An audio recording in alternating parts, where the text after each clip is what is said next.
I've been gone 3 weeks. Just 3. Left my ranch in Willow Creek, Montana, for a livestock auction in Idaho, figuring everything back home was under control.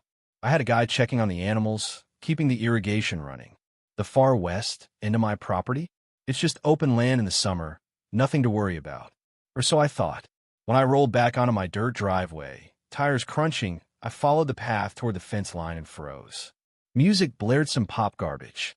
Kids were cannonballing into a brand-new swimming pool.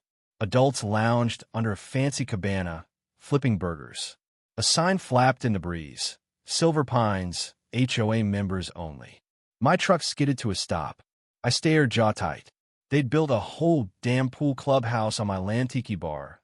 Lawn chairs, umbrellas, changing rooms, even a welcome to Silver Pines community pool sign. I stormed toward the gate, boots pounding dirt, and yelled, "This is my property." Some guy in a polo shirt and shades waved me off like I was a stray dog. HOA access only, pal. I nearly lost it. This was my land, deed in my name. How the hell does someone just waltz in and turn it into their private resort? Then I saw Ida sign bolted to the fence. Public use Silver Pines extended comments. Approved by board. Approved by who? I didn't live in their fancy Silver Pines neighborhood. My ranch wasn't part of their HOA. But somehow, these people had decided my land was theirs. I hadn't even made it to the house yet to see what else they'd done. My name's Ethan Caldwell, 54, born and raised in Montana. My late wife, Sarah, and I bought this ranch in our 30s, dreaming of a life no one could take from us. We raised 2 girls, Lily and Grace, now grown and gone. I run the place full-time cattle, a few horses, selling hay locally, fixing fences, welding, whatever pays. It's honest work, quiet. Silver Pines HOA popped up about 6 years ago, just east of my property. Developers rolled in, flattened the pines, and slapped together identical houses on tiny lots. They had their clubhouse, their rules about mailbox colors and lawn heights. At first, we coexisted. They stayed on their side, I stayed on mine. But then they started pushing. Kids tore through my east field on ATVs. Once, someone set up a bounce house right by my fence for an HOA kids party. I asked them to move it, and they acted like I was the intruder. I let it slide, thinking they just didn't get ranch life. Big mistake.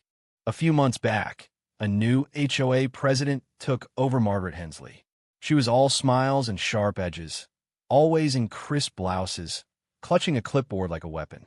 She showed up at my door one day, talking about enhancing the community commons and family-friendly spaces.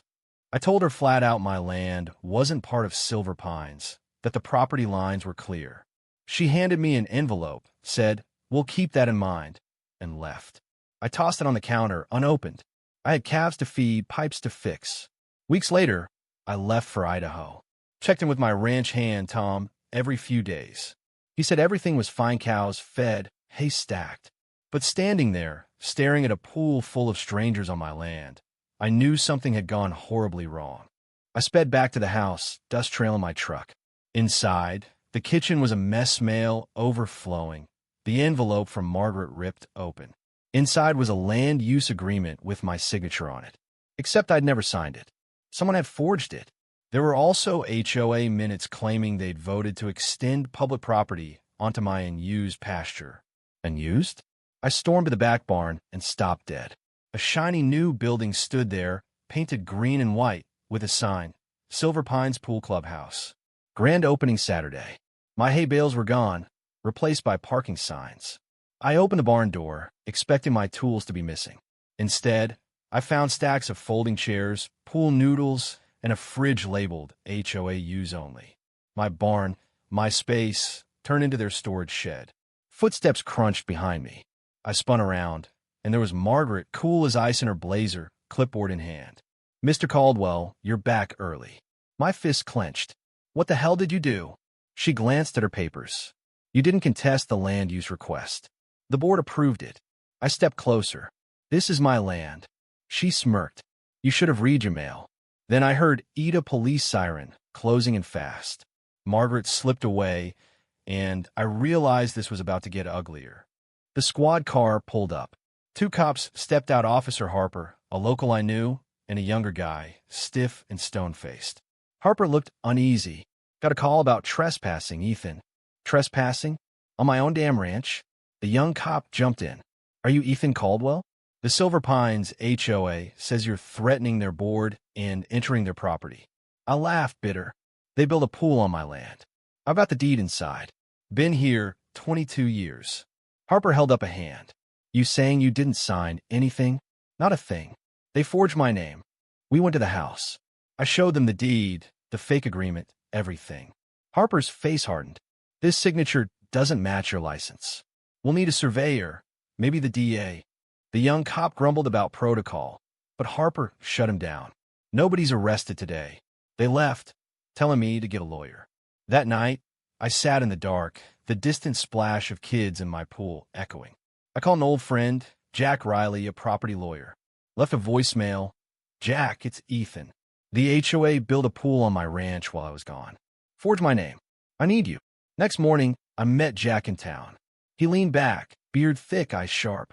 Ethan, this ain't just a bad neighbor. If they filed fake easements with the county, we've got a case. He promised to dig into the records. But when I got home, my gate was gone, replaced by a concrete path leading to the pool. Cars lined the road. Signs reading free swim for HOA members. Contractors were digging again, laying pipes. I grabbed their permit. It listed the owner as Silver Pines Community Board. My name was nowhere. Thina pop, a sizzle. Smoke poured from the trench. It hit an old power line I'd installed years ago. Flames sparked, racing through dry grass toward the clubhouse. Kids screamed, parents fled. I dragged a hose, but it was useless. Margaret roared up in a golf cart, yelling at the contractors like she wasn't the one who started this. Do you see this? I shouted. You forged papers, trespassed, and now you've set my land on fire. She had the gall to look offended. We didn't know about live wires. This was a mistake. A mistake? I'd already called the fire department. They doused the blaze, but my grass was charred, my fence scorched. Margaret told the fire captain, the HOA will pay for our side. I handed him my deed and the fake permit. This is illegal, I said. He nodded. Get the county involved. That night, I gave Jack the scorch permit. He found a county filing from 2 weeks earlier, a fake easement notarized by Lisa Monroe, Margaret's sister-in-law. We filed a dispute, a cease and desist, and prepared to sue. But the HOA didn't stop. 2 days later, jackhammers woke me. City workers were PVYing a sidewalk through my driveway. I called Jack. They're treating my ranch like a park. He was calm. The cease and desist is filed. If they pour concrete now, we've got them. I told the workers to stop or face a lawsuit. They paused, unsure. Then I noticed my back shedlock smashed, tools gone, replaced by HOA pool supplies.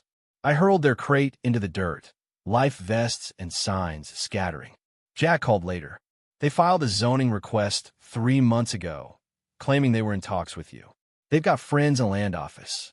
Then I found a blog post from 3 years ago. My farm was taken by Silver Pines HOA. Forced to sell. Same HOA, same Margaret. As I clicked the author's name, my power cut out. I grabbed a flashlight and saw them 2 HOA security guys with bolt cutters, holding my severed power cable. I hit record on my phone, zoomed in, and yelled, "You're trespassing!" They ran, stammering about HOA-managed land. I sent the VY-DAO to Jack. He filed a restraining order and a criminal complaint. The HOA hit back with a cease and desist against me, claiming I was harassing them. It was absurd, but it scared me. They were painting me as the VY lane. So I fought dirty. I compiled everything, forged papers, the VY-DAO, photos of the pool land, sent it to the county, the sheriff, and the local news. Channel 7 called the next day. Reporter Anna Brooks stood on my porch, filming the smoldering pool in the distance. "This is a bombshell," she said. I told her everything. The story aired, and my phone blew up. Ranchers, neighbors, strangers who'd been bullied by HOAs. Then, a package appeared on my doorstep. A black box. Inside, a dead rattlesnake, coiled, with a note, "Silver Pines Board Meeting. Attendance strongly encouraged." No signature, just a threat. I called Jack. They sent a snake. He was furious. "That's intimidation. Call the sheriff." I filed a report, refused to leave my land. This was my home. Then a call came from a stranger, Nathan Cole. I was on the Silver Pines board before Margaret. She's done this before he zoned a public road to her cousin's house. Tried to buy land for a garden to flip to developers. Her sister-in-law's not even a real notary. He said I was the first to fight back. That lit a fire in me. I gathered stories from others she'd crushed, building a case for the state attorney general. As we finished, a black SUV rolled up. 2 suits offered due la $800,000 for the West Pasture and Clubhouse Zone. I laughed. I wouldn't sell for $10 million. They smirked. See you in court. The next morning, my ranch hand Ben looked sick. Boss, the cows are gone. The gate was cut, a sign zip-tied to the fence. Livestock cleared per HOA Ordinance 14B. 50 head of cattle meat, livelihood stolen. Hoof prints led west. I called Jack. This is felony theft. He said, go public. Hard. I set up a camera and spoke. 2 weeks ago, I found a pool built on my ranch. The HOA forged papers, cut my power, and now they've stolen my herd. I posted it online. It exploded. A message came. Your cows are in an old stockyard 20 miles away. A photo showed my trailer, my cows, and Lisa Monroe. I sped there. My herd was pinned, no water, no feed. A guard blocked me, but deputies arrived with a court order. Lisa tried to talk her way out, but they cuffed her. I got my cows back, shaken but alive. At the ranch, Margaret and 3 board members waited with papers. We're here to negotiate, she said. I snapped. After theft, forgery, and fires? She blamed Lisa. Jack handed her a restraining order. The state's investigating. She peeled away in her SUV. Then boom, an explosion rocked the clubhouse. Flames roared, swallowing the tiki bar, the chairs, everything. Jesse and I sprayed hoses, but it was gone. A deputy asked, retaliation? I shrugged. We're covering tracks. Jack rushed over. A whistleblower says Margaret shredded documents last night permits. Minutes, your name marked clear. This fire's EVY Denke destruction. We had copies, though. I'd photographed everything. The next day, the whistleblower, Claire Evans, released audio from a board meeting. Margaret's voice. Make him feel surrounded. Forge the easement. Clean the land before he knows. Another voice. What if he fights? Margaret, make it messy. The news ran it. The public turned. HOA members quit. Margaret, Lisa, and 2 others were arrested trespass, forgery, animal cruelty, racketeering. The HOA was dissolved. A month later, I stood on my porch, coffee in hand, watching the sunrise over my fields. The pool was gone, the ranch mine again. This wasn't just about land. It was about fighting power-hungry bullies who think they can rewrite your life. Where are you watching from? Ever had an HOA or developer try to steamroll you? Should I have taken their due, la $800,000 and walked away? Or was fighting worth it? What would you have done if they sent you a snake? Drop your thoughts below, hit like, and subscribe. I want to hear your stories.